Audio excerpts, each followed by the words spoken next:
Well, Ann Coulter, of course, best-selling author. Her book, In Trump We Trust, huge bestseller. If you haven't read it yet, get it. It is the Trump book, and you go to anncoulter.com. You can get a column there.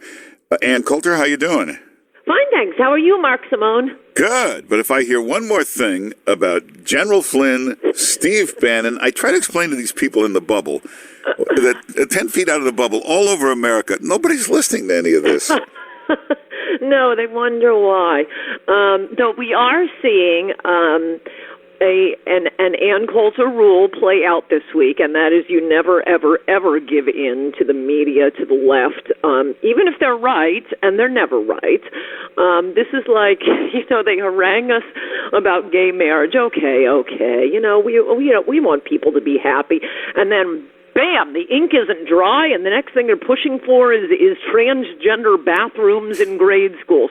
And here, they demand General Flynn's head, and now this is all Congress is going to be consumed with. Mitch McConnell, the quote Republican majority leader in the Senate, has dismissed the idea of having investigations into voter fraud. No, who would care about voter fraud living in a democracy?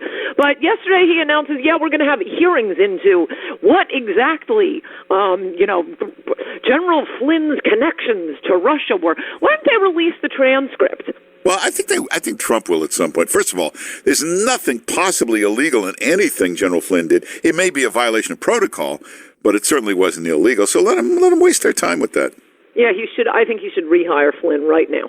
Well, we don't know. Maybe there were friction with him and Flynn. They weren't getting along. It may have been just a good reason to get rid of him. You know what? He's got to take one for the team. If the media is demanding Flynn's head, that should make him bulletproof. That is the one person who should not be fired, because look at what is going on.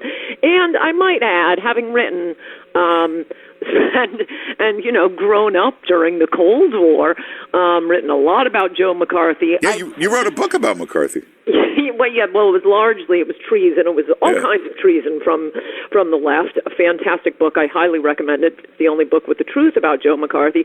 But having looked at all that, and that was sort of my area of interest in college, oh my gosh, what has happened to the world where it's the New York Times suddenly worried about Russia? Man, we could have used these guys during the Cold War. But back when we had, Stalin's show trials and the Ukrainian starvation, mass murder throughout the country. No, that's when the New York Times was Russia's special friend, writing lies. And remember, Walter Duranty won a Nobel Peace Prize for covering up the Ukrainian famine, an intentional famine, so Stalin could consolidate his power. No, now suddenly they're latter-day John Birchers. What is this obsession with Russia? Oh, my gosh, I don't want to live there, but there are a lot of places I don't want to live. Why not China? Why not North Korea? But they always do this. They pick a bit. Well, you wrote a book about this, too, about how they always pick some demon to get you riled up. With Bush Jr., it was Halliburton.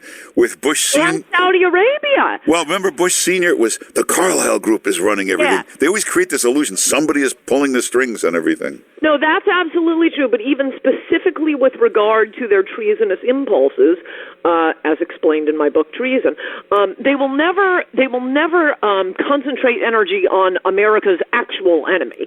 So back when we're going to war with Afghanistan and Iraq, all we'd hear about is how awful Saudi Arabia is, which again, it is, but can you focus on the real enemy here? No. Their argument was, why are we bothering with Al Qaeda and Saddam Hussein? The real enemy here is Saudi Arabia, and now we're in this worldwide conflict with radical Islam, and they're obsessed with Russia. Yeah, but that's the same. You're saying the same thing. Remember back with Bush, they said, what's his connection with Saudi Arabia? What's his link to the Saudi league? But they like to create these demons, because it makes them look like, yes, we're big patriots. We really want to defend the United States of America. They get on their high horses, especially that John McCain. But no, actually, there's no possible. We're not going to war with Russia. Again, I mean, horribly. But Donald Trump is the first president in my lifetime, presidential candidate in my lifetime, who has cared more about America's borders than Ukraine's borders, but I'm pretty sure the American people are with him on that. But you remember when Bush was president, every day all you'd hear about is Halliburton, Halliburton, Halliburton. As soon as Obama takes over, and he's given billions in contracts to Halliburton for 8 years, you never heard another word about it. No, that's right. That's right. So that's right. They always make up something, Russia, Steve Bannon, something we're supposed to be terrified of. Yeah, so they can get on their high horses. Oh, the instinct to be morally self-righteous. But I really think he's got to rehire Mike Flynn and release the transcript. We don't even know what we're talking about here. Well, it sounds like he did exactly what Obama did, which is he kind of whispered to him, well, wait till after the election. We'll be a little more flexible. We'll see. I mean, we're just talking about our speculations, but I'm suspicious that it was even that much. Yeah, they do say, even the people that saw it, it's pretty innocuous, this conversation. And the fact that the intelligence agencies, I mean, that is a serious concern for Trump, for any president. And this isn't something new I've come up with. I've been bashing our utterly useless intelligence agencies for a few decades now, because the Democrats, after Watergate, made it their mission to destroy our intelligence agencies, which they did. You remember the famous church hearings. Yeah. And they dismantled it, as Democratic Congressman Ron Dellum said at the time. He vowed he would dismantle our intelligence agencies piece by piece, brick by brick. That's an actual quote. They did that. Now we end up with, these useless paper pushers like Valerie Plame at the CIA. They have no idea what's happening. They didn't see 9/11 coming. They didn't see anything coming. Why are we paying them? But no, what they do, part of what hampers them is they're not allowed to spy anymore because they can't violate the laws of any country they're operating in. Well, obviously, it's against the law to spy on a country, so they can't deal with spies in other countries. Oh, but they're happy to break American laws in order to leak negative information about any presidents they don't like. I don't know if you remember... I wrote about it at the time, which is why it sticks in my mind. Toward the end of the Bush administration, that was when Iran was really gearing up with its nukes, and liberals became hysterical that Bush might take some preemptive action against Iran. Yeah. And remember, all the intelligence agencies, all 17 intelligence agencies, put out a report saying Ahmadinejad has completely abandoned his nuclear program. Keith Olbermann demanded that President Bush apologize to that darling Ahmadinejad. It went on and on. No action was taken. One year later, Ahmadinejad, when Obama's president, Ahmadinejad announces, we're nuclear. So thank you, intelligence agencies. Good work. Well, but, people now say this may be all of them. Yeah, they say, what a first term Trump is having. It's like 6 minutes he's been in office. It's 20 days or whatever it is. Yes, and he has to staff an entire branch of government, their own government. He had to move to Washington, hire day-to-day staff, appoint his cabinet, which he is not.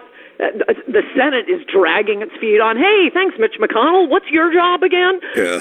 He's supposed to be getting these nominees through. No, it's taking forever. It's moving at a snail's pace.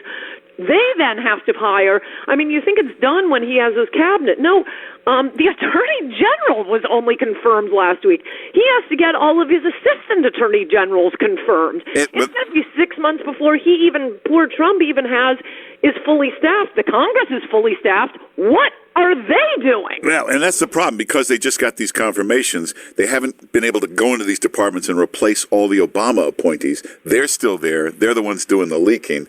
Once they're replaced, things will calm down. Well, they're still the career bureaucrats. Yeah. Unfortunately, they're virtually unfireable. But I think they've got to just be moved to. Remember in New York City, they had the rubber rooms who were molesting kids? I think that's what Trump ought to do with all the career employees. Just move them out someplace in Maryland or something. They can show up and do coloring books all day. Well, he'll figure it out. Everybody get Ann Coulter's book, In Trump We Trust. What a Trump book it is. In Trump We Trust. New column comes out tonight, right? Yes, and it's a buffo column. So go to AnnCoulter.com. Sign up so you can be the first to get the column. AnnCoulter.com. And follow her on Twitter and Facebook. And thanks for being with us. Good to talk to you, Mark Simone. Bye-bye. Take care.